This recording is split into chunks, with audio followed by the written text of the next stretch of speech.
Andrew Greenley wrote in the Chicago Tribune about today's guest. Who and what is Robert Coles? Social scientist, humanist, political activist, psychiatrist, minstrel, wandering storyteller, mystic, wise man, poet, dissenter, and yes, I'll use the word secular saint. I invite anyone to Google the books of Robert Coles. He has written prolifically on a broad range of topics, but consistently on subjects that matter. Much of his work is about story. Much is about children. Some is about poverty, about art, about spirit, about meaning. Coles' technique is to get to know people, ask them significant questions, and simply let them speak. He strongly believes that people's stories speak for themselves. I plan to talk with him today about the power of story, the story of Thanksgiving, the story of this moment of multiple crises and the emergence of Obama, and about his newest book, Minding the Store, Great Writings About Business. What might it say to and about today's crises when it appears that business and finance have lost their way? Robert Coles is the former James Agee Professor of Social Ethics at Harvard University, where he taught at Harvard Business School and Harvard Law School. His work has been recognized with numerous awards, including a Pulitzer Prize for General Nonfiction in 1973 for his series of books, Children of Crisis, which is really an amazing work of 5 books in which basically, as I've said, children do most of the talking. He won a MacArthur Genius Grant in 1981, the Presidential Medal of Freedom in 1998, and the National Humanities Medal in 2001. He co-founded the magazine Double Take, a high-quality magazine which documented the lives of ordinary people with photographs and articles. He's written over 75 books, including the Pulitzer Prize-winning Children of Crisis, best-selling The Moral Intelligence of Children, The Spiritual Intelligence of Children, The Call of Stories, Growing Up Poor, Bruce Springsteen's America, and his newest, Minding the Store, Great Writing About Business from Tolstoy to Now, of which he is co-editor. Welcome, Robert Coles. Well, thank you for having me. Okay, what as I said in the intro, what I want to do is talk about story. What drew you to story, your understanding of what you mean when you say story, and then look at some things in the world through the prism of story. So, first of all, what do you mean when you say story? Well, by stories, I mean a person talking about himself or herself and giving those words some kind of coherence so that another person can listen and understand. And then there are writers who take the voices in their minds and put them down on paper and words with the same intention. They take out of what William James, an American psychologist, called blooming, buzzing confusion of everyday life. The storyteller pulls it together and finds a certain, a story and a coherence that makes sense to another person. So storytelling, in a way, is affirming who we are. That we're the creature of language. Unlike all the other creatures that populate this planet, we use words, and we pull them together in order to connect with other people. That's what storytelling is about. If you stop and think about the oldest books, including going back to the Bible, there are stories in those books which are meant to illustrate what it is that the particular person speaking and or writing had in mind. Okay, I know that one of your Harvard colleagues for many years, Stephen Jay Gould, he actually says that human beings are the primate who tells stories. Well, that's a very nice way of putting it, and I would certainly agree with him. I certainly would agree with him. You know, the American novelist Walker Percy used to talk about this, and he'd say, if you want a definition of what a human being is, the definition could probably begin with that use of language to convey to another person a story. And that's, by the way, what do we do as parents with our children? We bring them up by telling them one story after another in order to make sense of this world for them. And by the way, as we're doing so, we're making sense for ourselves yet again, And, of course, a story is a two-way street. You tell a story to someone, they listen, and you respond to their attentiveness in listening, and in a sense you hear your own story amplified through the other person's reaction. Mm-hmm. Right. And a great novelist, E.M. Forster, who once put it very brilliantly, and I think I mentioned that in the book. He said very tersely, he said, only connect. And what he meant by connect is talk to someone else in such a way that they get what you're saying, and you in turn learn from them their reaction to that. So it's that dynamic between the teller and the listener in which the story actually lives. That's right, the teller and the listener. You said it very well just then. Thank you. Let me ask you a couple of other things about it, because some people would say, oh, there's a formal structure to story, or at least there's a traditional or a classical. You know, Aristotle says it. The screenplay teachers say it, in which you've got protagonist, inciting incident, goal, and that it's the pursuit of that goal, overcoming obstacles, and so on, that is the story. But it sounds like you say a story can happen without a lot of those sort of pieces, as long as it's someone making cohesive sense of life. That's right. Well, of course, you start bringing up Aristotle, or for that matter, Freud, or any of the great people, whether it be in philosophy or psychology or whatever. Of course, they will analyze what we're talking about, and they'll come up with their analytic constructions. But you don't have to get that complicated, if I may say so, to get to the heart of the matter. And the heart of the matter, I think, is the mind and heart of one person moving out to the world, and through language conveying some interest in understanding, and maybe understanding another person through conversation and through shared discussions, usually the sharing of stories. I happen to be a child psychiatrist, and I've watched children for years, over the years, learn how to tell stories, and I've seen the wonderful satisfaction, heard it in their voices and seen it on their faces when they know how to say something that is understood by another person. And one young lady, she was only 7 years old, I'll never forget, she turned to me and she said, you know, I have a friend, and we tell each other what happened during the day, and then at the end we always say something like, well, that's the story of today. I said, oh, my God. She doesn't need to write a book like me. She has it right there. and she has it every day. She didn't read anything. She didn't study philosophy or psychology. She just knew it out of her humanity.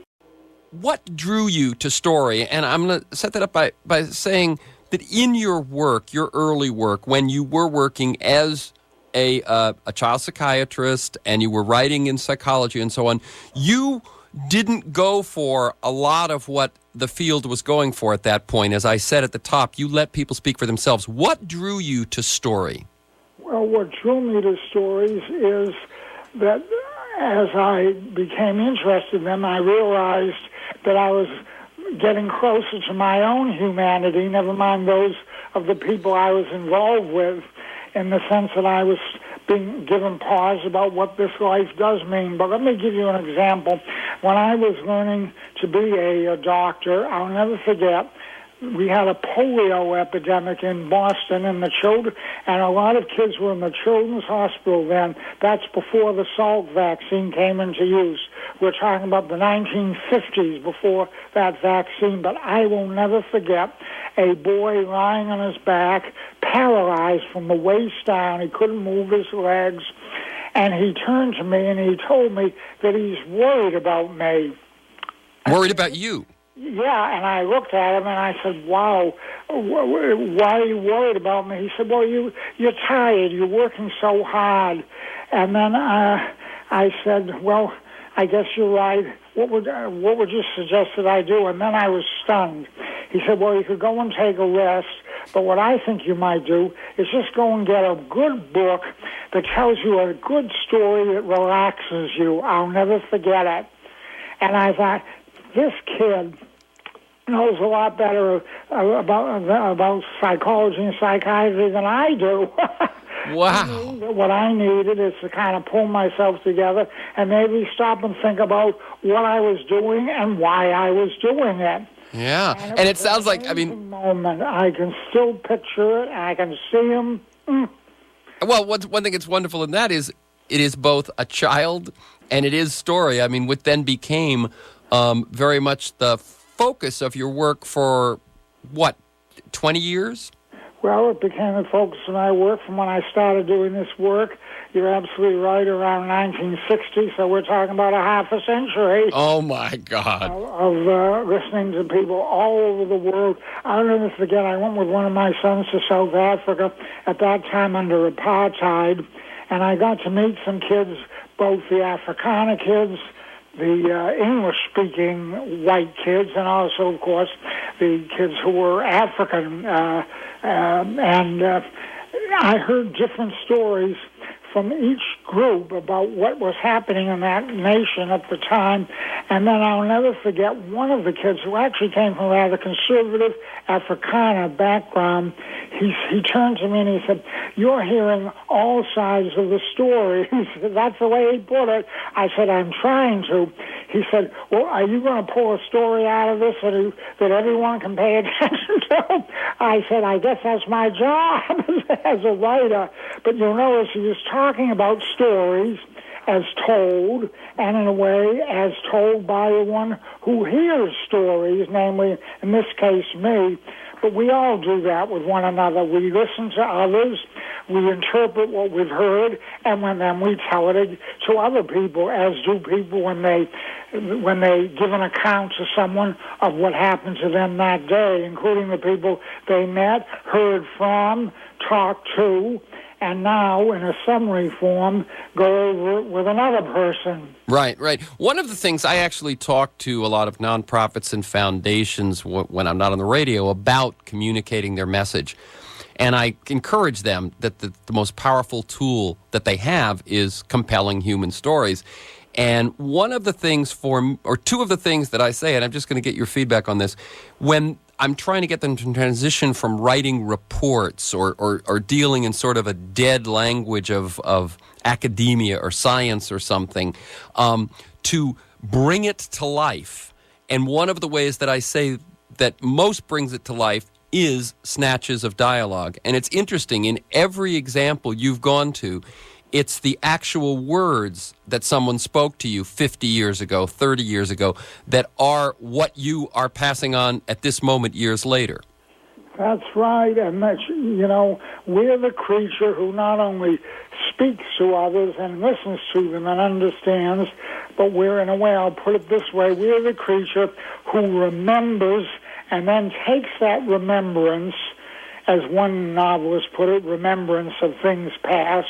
We take that remembrance and convey it to other people in our own way, making a story out of larger stories, whether they be the larger stories of what we've gone through in a particular day or over the years, or the particular story of a book, of an article, or for that matter, something they heard on the radio or saw on television.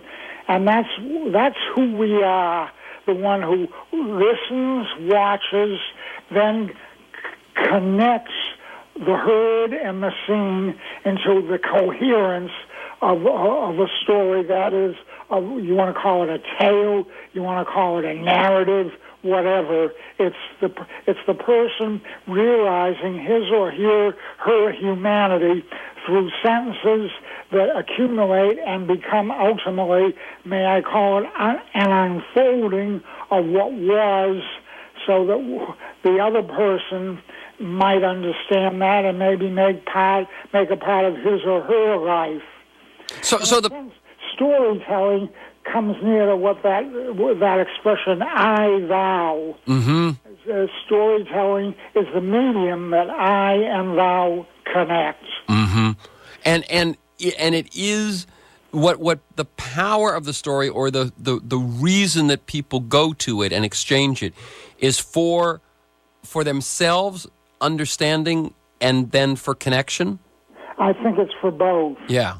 I think it's very hard for us to understand without the companionship, shall I put it, of connection, which is what we learn when we're children, because remember, it's our mothers and fathers and grandparents and others in the home who are adult, who enable us through words to make sense of the world, and the enablement is often done through telling something, through constructing a story that makes sense to the person who is, after all, trying to grow up and figure things out.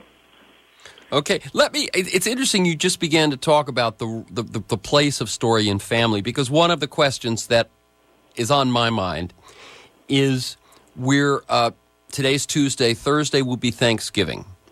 And I want to ask you the question, what is the story of Thanksgiving at this time in America? And what I mean by, what does this holiday that is neither religious nor patriotic, really, and yet is an essential American holiday, perhaps the only one that isn't either religious or patriotic, and the holiday, it seems to me, that most brings families together. I think even more than Christmas, that's what Thanksgiving's about, is that they will get together with their multi-generational or even their in-laws, their interwoven families and so on. What does Thanksgiving mean to people? Well, you put it very well. What Thanksgiving means ultimately is a way of commemorating human experience. In this case, the human experience that enabled this country to begin. Namely, people, after all, they crossed an ocean. And it wasn't getting on a jet plane or even a big fast Queen Mary or Queen Elizabeth like those old ships were before they were replaced by airplanes. But these were people in a very tough way had to cross the ocean without the usual things that we take for granted in travel. And they came upon a whole new world. And they landed on that rock, and they, in a way, gave thanks to, they gave thanks to God, gave thanks to one another, gave thanks to fate, chance, and accidents, you could put it, but somehow through all the difficulties and turmoil, they got there. And there they were looking at one another, trying to figure out, what do we do next? Exactly. And when you try to do that, let's face it, what do? You stop maybe and have something to eat. You look at one another and you're thankful. And then you say, well, let's celebrate. Here we are, which is what we do on Thanksgiving. This is a new country founded by people who came from all over the world, who were taking a chance, crossing an ocean, coming into a new world, and saying to one another at Thanksgiving, by golly, one way or another, at one time or another, we came here, and look what we did. We built something up out of this. So Thanksgiving, in a way, is a way of honoring the birth and then the growth and development of a whole new nation, a whole new world, uniting it all together in the United States of America, which is also the united experiences that make up America. That's what the story of Thanksgiving is about. It's about a nation's story as pinpointed in one moment in it. Right. You could call it a founding story that then becomes a national moment of pause and reflection, and Thanksgiving equals celebration and gratitude. One thing I was thinking about is, so families are going to be driving and flying and so on back to join each other this year at Thanksgiving. And I'm curious what you sense the feeling may be this year. We were sold fear for most of the last 8 years as a political tool, and yet now I sense that the fear is real. The future is uncertain. times are tough for young families. The future is going to be tough, perhaps, for children, tougher than it has been, and they're really scary for seniors. The parents and grandparents that are coming together who aren't sure where their pensions are going to be or their home value that they've lost. What do you sense is going to be that American story this Thanksgiving, facing the economic and financial crises that are emerging and all around them? Well, I think it's going to be literally a time of Thanksgiving, frankly, because instead of having a sentence that ends with a period or an exclamation mark, I'd have it with a few semicolons in it, because there are a series of stories within any statement that one would want to make about, for instance, what we're all going to be thinking of come Thursday. And I'd put it this way: yes, full country in the world, and by powerful, I don't mean only militarily. It's powerful because it has an enormous moral, even spiritual tradition to it, which is of from many one, and a belief, a belief in the destiny of humanity, that people are created and equal, mind you, and endowed with certain inalienable rights, right in our political documents, right in our historical documents of the Constitution and the Declaration of Independence, is everything that I think people on a Thanksgiving can say to themselves, by golly, thank God we're here in this great country. Think of all the other countries and the empires and the boasts of this or that national system, but this country has gone on now, let's face it, for 3 centuries, from the 17th century now through into the 21st, and here we are, a great country, I might say so, and I don't think this is national egoism. We might say that we're the envy of the world. Well, let me go into that a little bit with you, Professor Coles. You've written a lot, actually, about or the words of people who have been let down by society. A lot of the people who dealt with poverty or dealt with discrimination and so on. And let me first lay out what I see as a crisis in our country, and it links to your book about business as well. So just let me set this up for a second, and then I want you to respond to this. I see our country going through a crisis of accountability. That we had the corporate crises a few years ago of Enron, WorldCom, Adelphia, and so on, which it turned out the problem wouldn't have been as bad if the accounting firms, the Arthur Andersons and so on, had been doing their job of providing the accountability to these people that were getting so corrupt and creative, shall we say. And so there, the problem was much worse, and people lost much more because accountability wasn't there where it should be. Iraq has been funded for 5 years by emergency supplementals. I ask people why this is, why we don't recognize that this is an ongoing expense and should be part of the regular budget, why the Democrats, when they got into Congress, didn't take that on.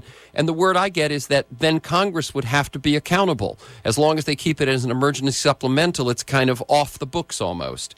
Then we have the financial crisis, where these exotic instruments, the derivatives, the credit default swaps and so on, were being okayed by the Standard & Poor's and the Moody's. Again, the firms that were supposed to provide the accountability but didn't. So in all 3 cases, we have massive failure, and the failure is made much worse and the cost much greater because the people who are supposed to be in place to provide accountability are not. What does that say about our culture and our society and the story of America? Well, look, sometimes we make mistakes and sometimes things don't work out.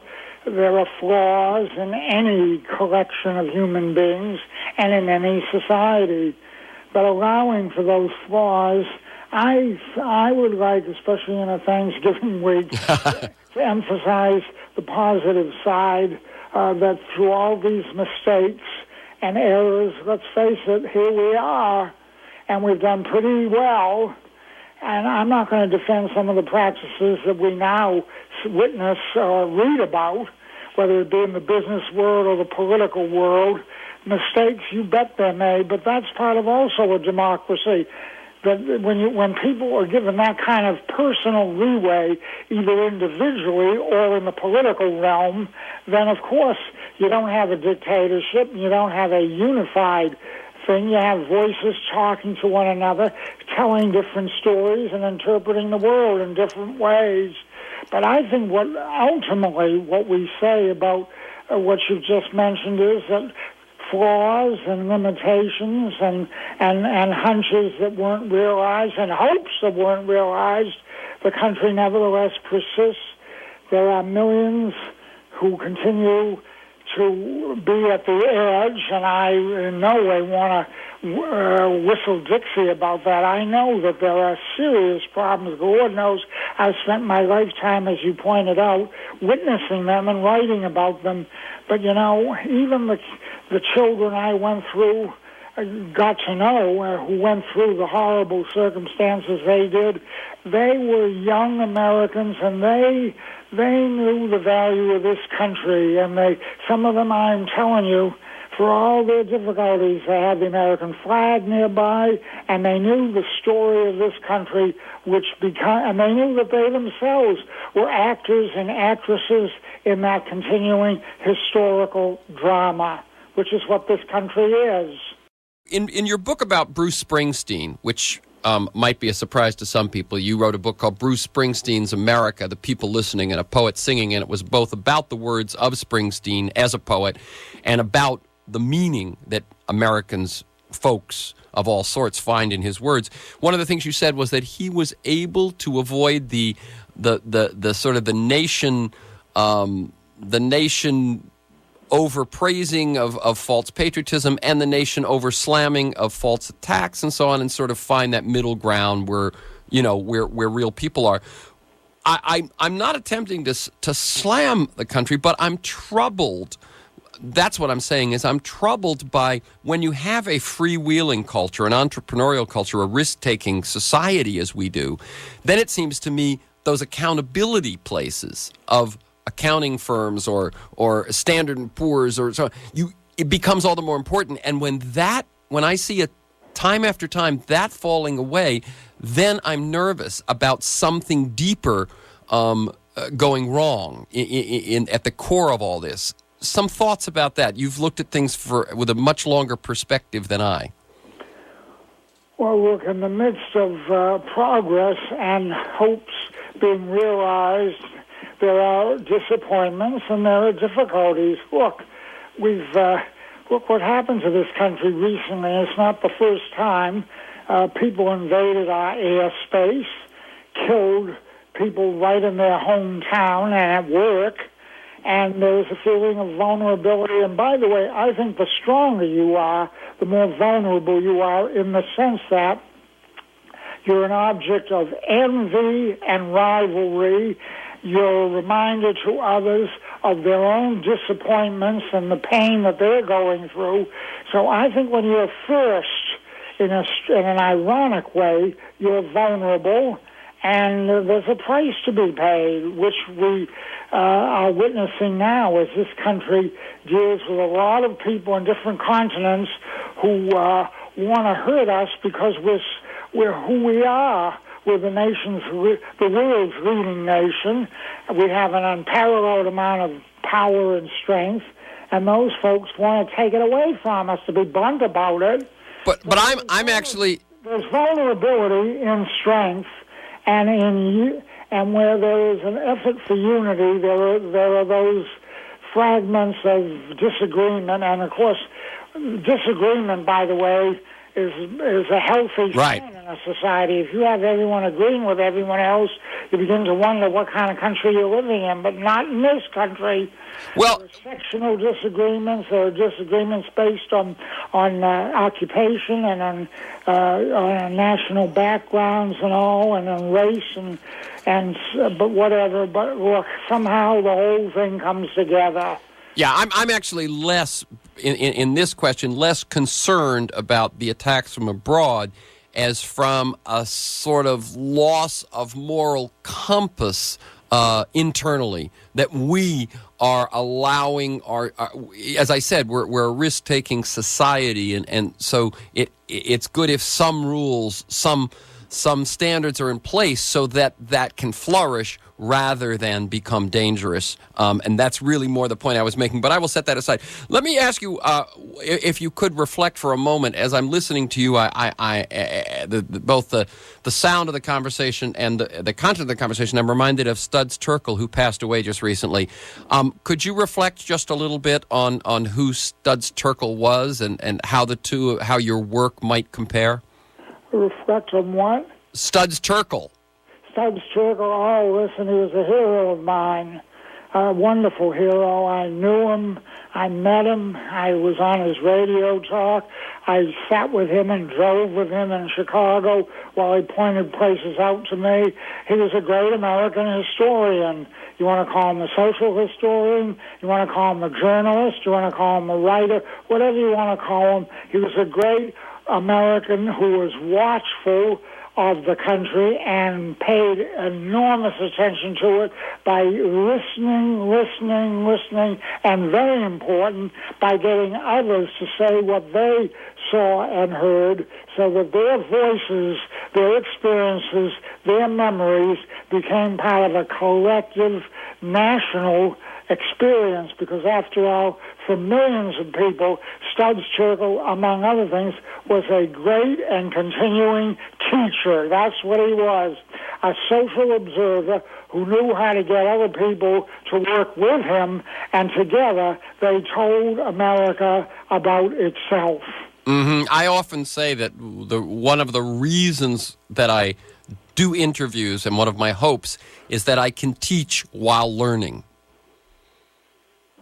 Well, I think that's what a person like you and me does. He's, after all, we're teachers in a way, using, of course, in the best sense of the word using, better would be calling upon others to be colleagues, co-teachers in interviews, in conversations, or doing it by picking up a book that a particular person has put words on, put the words into the book, and turning the book into a kind of companion. Mm-hmm. Let me ask you. We're about human companionship connected to our national experience. We're all American companions in the story, the developing story of this country. Mm-hmm. That's the voice of Robert Coles. Let me ask you, what you've observed happening to storytelling while you've been watching it and participating in it. And one of my questions is, have you thought about the role of the new social networking culture in which, the Facebooks and the MySpaces and all of that sort of thing, in which everyone gets to produce and publish the narrative of their life on a daily and sometimes multiple times in a daily basis, and there's some sort of an interactive nature there, which I think is something we haven't seen perhaps ever. Well, I think we're doing a lot of that kind of interaction. I'm a little too old to be familiar with it the way my children and grandchildren are, but the computer, let's face it, is an instrument of human communication.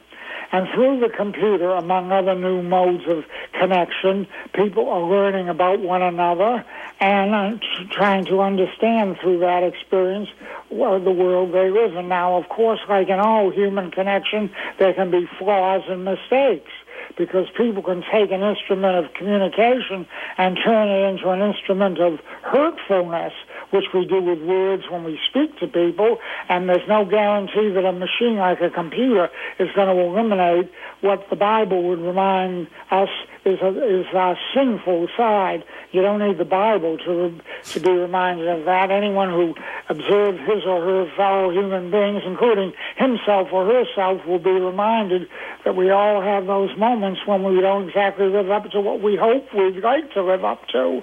And I think these new methods of communication through videos and through computers are yet another instance of human beings speaking, listening, observing, trying to understand, perhaps with technological assistance, But let's face it, whatever technology does, it's going to always have to be used by people who have a brain and then have a language that they resort to either by speaking or writing or reading or whatever it is that enables that human connection that we've been talking about in this program.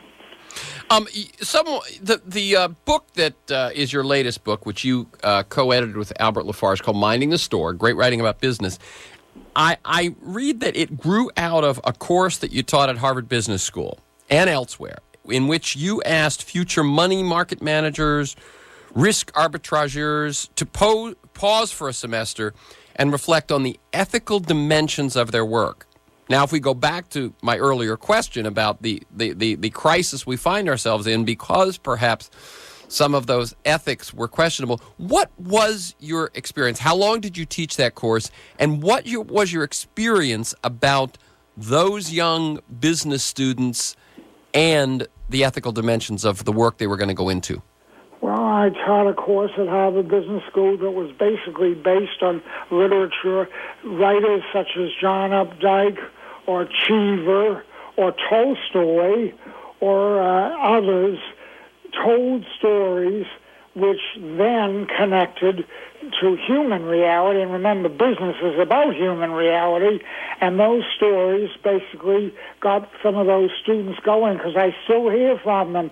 They remember particular moments in a seminar in which we discussed the Tolstoy story or the Cheever story, the housebreaker of Shady Hill. If the listeners of this program do nothing else but get a copy of that book, but get a copy of John Cheever's story, The Housebreaker of Shady Hill, or Leo Tolstoy's story, Master and Man. Those two stories tell so much about what American business has been about, and as a matter of fact, what's going on now in the business world, because in the Cheever story, there's a story about a businessman who lusts a little bit too much for his neighbor's wealth, and maybe even considers taking something away from the neighbor's house, even as sometimes businesses have gotten in one another's way, and sometimes it even becomes illegal, as we're witnessing when we read some of the stories about business. And Tolstoy's story is about the dependence of the so-called boss and the worker, and how they need one another. We're back to what I've been talking about earlier about I, thou, and this is what those storytellers do. And the students who took that course, and I gave it for about 10 years, and who are now in the business world, I get letters from them all the time telling me that there'll be a moment when they're either going through something in their own business or their own personal lives, or when they're reading the paper or watching television or on the computer, when they stop and think about what Tolstoy said, or wrote rather, and what Updike or Cheever or others in that book. If I have to say so myself, I didn't write the book. I pulled these stories together, but Albert Lafarge and I pulled together a collection of stories that connect the reader to the world of commerce, to the world of stores, to the world of businesses, to the world, yes, of us who buy and purchase and hope and aspire and maybe hope to climb a ladder or two, a rung or two up a particular ladder. But they're wonderful ways, those stories, of looking not only at business, but ourselves, who are either in business or would like to be, or who purchase from businesses or work at those businesses. It looks to me the failures in the way that, let's say, subprime mortgages were combined together and sold as safer than subprime mortgages, that the short selling that has been rampant, people betting on others' failure, the credit default swaps that were basically a gambling casino on enormous leverage that could not stand, that would have enormous repercussions if there were failure, as there has been.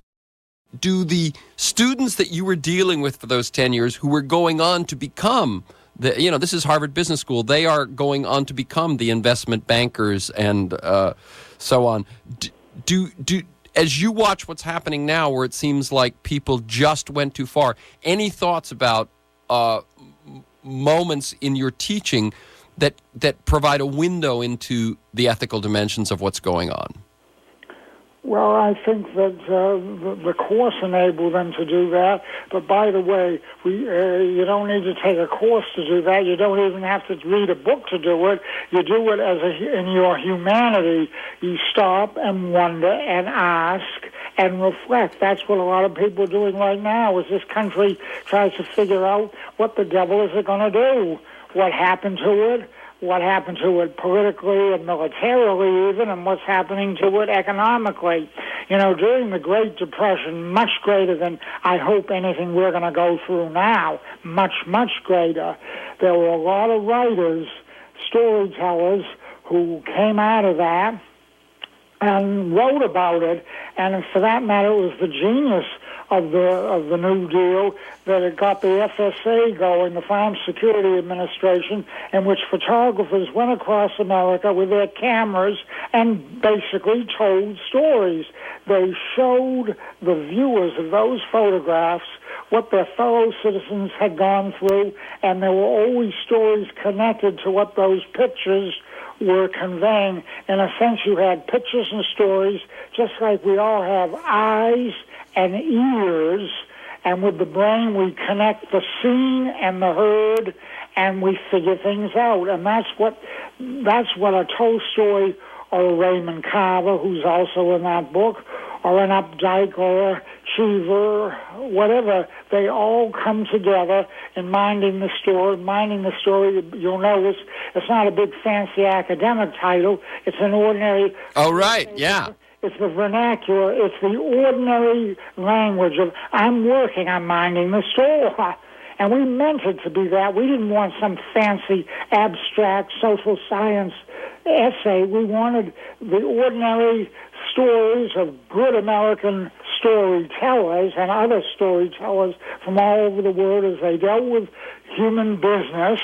And we wanted those stories to resonate in the lives of those young people who are starting out themselves in that life. And by the way, as I mentioned earlier, I hear from some of those once students who are now in American businesses, and I repeat, they go back to a moment when Tolstoy or Cheever or whatever, Studs Terkel, who's also in that book, helped them pause and reflect about what they're doing and why and to what effect.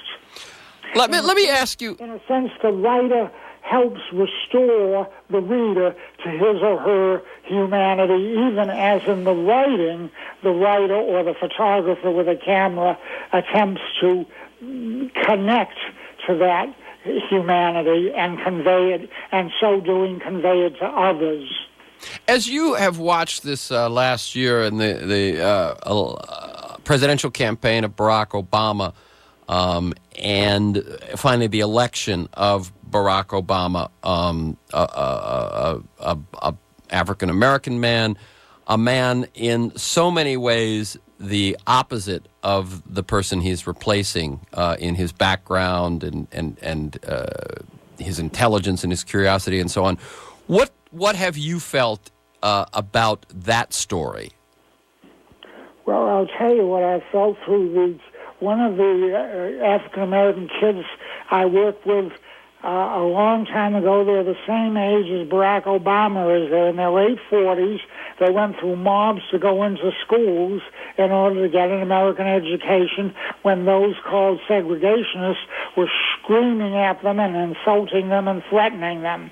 Now the country's gone through that, and one of them I spoke to called me up in amazement and said, can you imagine where we've gone since you and I used to sit and talk about the riots in New Orleans? That's in the early 1960s. That's 40-plus years ago. And now look what happened.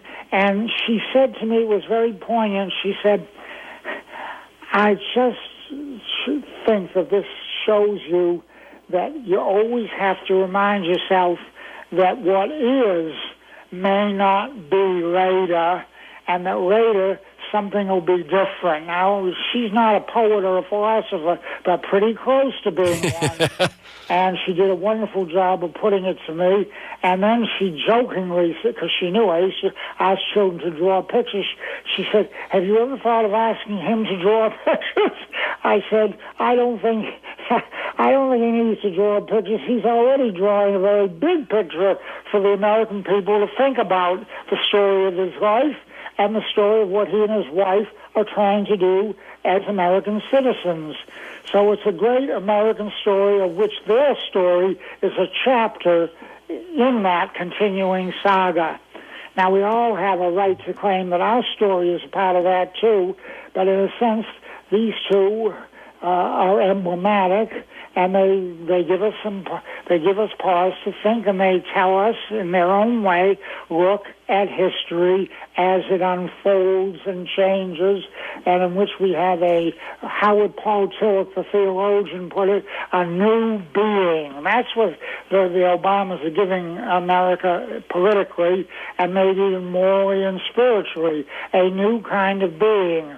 And it's liberating not only for people of color, I must insist, but for all of us of whatever color our skin and background. And that's, in a sense, they are instruments in the positive sense of the word of instruments. They are instruments of an unfolding American history. And remember, the word story is a part of history, of an American political and social story. So we'll see how it unfolds, but I think the whole world is very taken by it, even as we are, and we'll wait and see, and it's quite an adventure for all of us.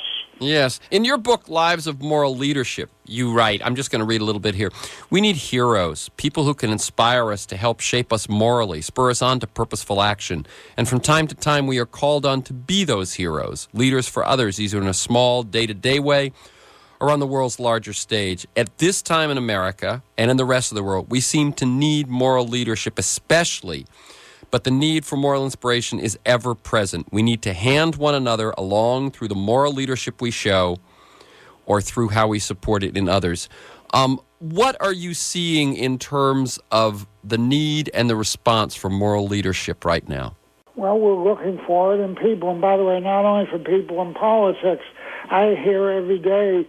I heard a story the other day about a police officer who went out of his way to help someone who was in trouble. He was off duty. He didn't have to do it. And at the risk of his life, he went to intervene and help someone. And talk about moral leadership.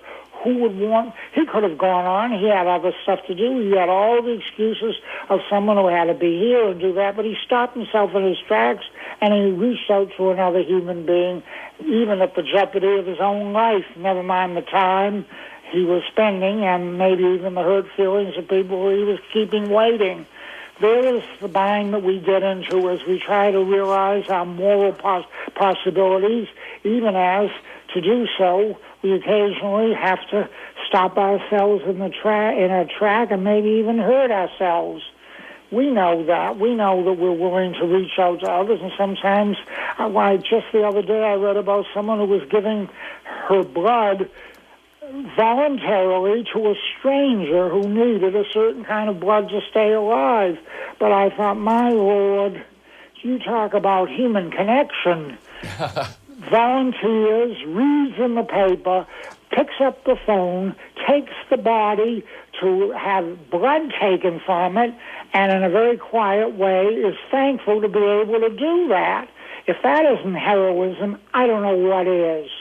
Let me finally... Moral energy lived out, and let me tell you, I think the people listening to this, they know, so many of them, instances where they've been stopped in their tracks, and either they or someone else has gone beyond the realm of the ordinary and tried to, repeating what Ian Forster said, to connect. By the way, in connecting with others, they're connecting with themselves, with their own value and purpose as human beings. I knew one person who was constantly volunteering, and I asked her, whether there was some reason for that. Maybe she'd been brought up to do this, or someone was inspiring her, and she said, I think I do this because it helps me to find out who I am. A very interesting way of putting it. And in so doing, I become, I think, more alive to who I am, or might be, than if I didn't do it. A nice way, no bragging, no pomposity, just a humble way of saying that sometimes, yes, I'll put it this way, in giving, we receive. In giving, we receive. Well, that's a good note in this week of Thanksgiving. Finally, let me ask you, and if this question makes no sense, just tell me so.